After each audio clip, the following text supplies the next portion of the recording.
നമസ്കാരം. ഞാൻ pest control and clean സർവീസസിന്റെ സെയിൽസ് മാനേജറാണ്. അപ്പോൾ ഇവിടെ ഒരു ചെതലിന്റെ പ്രോബ്ലം ഉണ്ടോ എന്നുള്ള ഒരു എൻക്വയറി വന്നിട്ടുണ്ടായിരുന്നു.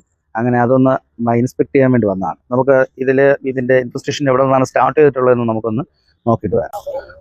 ഇതിപ്പോൾ റൂഫ് ടോപ്പിൽ മണ്ണിട്ടിരുന്നത് കൊണ്ട് സംഭവിച്ചിട്ടുള്ള ഒരു പ്രോബ്ലമാണ്. ഇതിവിടെ വന്നിട്ട് മണ്ണിലുണ്ടായിരുന്ന ആ ഒരു ഇൻഫെസ്റ്റേഷൻ ഇവിടെ സ്പ്രെഡായിട്ട് ഇവിടെ കോളനി കൂട്ടിയിട്ടാണ് ഇത് വർക്കർ ഇതിന്റെ പുതിയ എഗ്ഗ് വിരിഞ്ഞു വന്നതാണ്. എന്നിട്ട് ബോർ ചെയ്തിട്ടാണ് ഈ ടൈലിൻ്റെ അടിയിൽ കൂടെ നേരെ ചുമരിലേക്ക് കയറിയിട്ട് ഉള്ളത് അറ്റാക്ക് ചെയ്ത് താഴത്തെ ഫോൾ സീലിംഗ് എല്ലാം നശിപ്പിച്ചത്. അങ്ങനെയാണ് നമ്മൾ ഈ നേരത്തെ കാണിച്ച ടെർമൈറ്റ് ഇതുവഴി ഈ ഫ്ലോറിന്റെ അടിയിലൂടെ ബോർ ചെയ്തിട്ട് നേരെ വന്ന് ഈ ചുമരിനകത്തൂടെ ഇറങ്ങിയിട്ട് താഴേക്ക് ഇത് പോകുന്നത്. അങ്ങനെയാണ് ഇതിന്റെ ഇൻഫെസ്റ്റേഷൻ ഇവിടെ ഉണ്ടായിട്ടുള്ളത്. റൂഫ് ടോപ്പിൽ കണ്ട ആ ഇൻഫെസ്റ്റേഷൻ അത് മൂവ് ചെയ്തിട്ട് താഴേക്ക് വന്ന് ഇതിന്റെ അറ്റാക്ക് തുടങ്ങിയതിന്റെ ഒരു ഇതാണ് ഈ കാണുന്നത്. അത് ഇവിടെ എല്ലാം അറ്റാക്ക് ചെയ്ത് നശിപ്പിച്ചു. ഇനി ഇത് റീപ്ലേസ് ചെയ്താൽ മാത്രമേ നമുക്ക് യൂസ് ചെയ്യാൻ പറ്റത്തുള്ളൂ.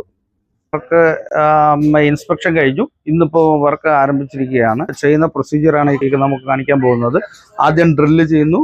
അതിനുശേഷം പിന്നെ നമ്മൾ കെമിക്കൽ കൊടുത്തതിന് ശേഷം ചോക്കും പിന്നെ അതുപോലെ തന്നെ വൈറ്റ് സിമെന്റും വെച്ചിട്ട് അത് ഫുള്ള് സീൽ ചെയ്യുന്നത്. നിങ്ങളുടെ വീട്ടിലും ഇതുപോലെ ചെതലിൻ്റെ എന്തെങ്കിലും പ്രശ്നമുണ്ടെങ്കിൽ ഞങ്ങളുമായി കോൺടാക്ട് ചെയ്യുക. ഞങ്ങളുടെ നമ്പർ താഴെ ഡിസ്ക്രിപ്ഷനിൽ കൊടുക്കും.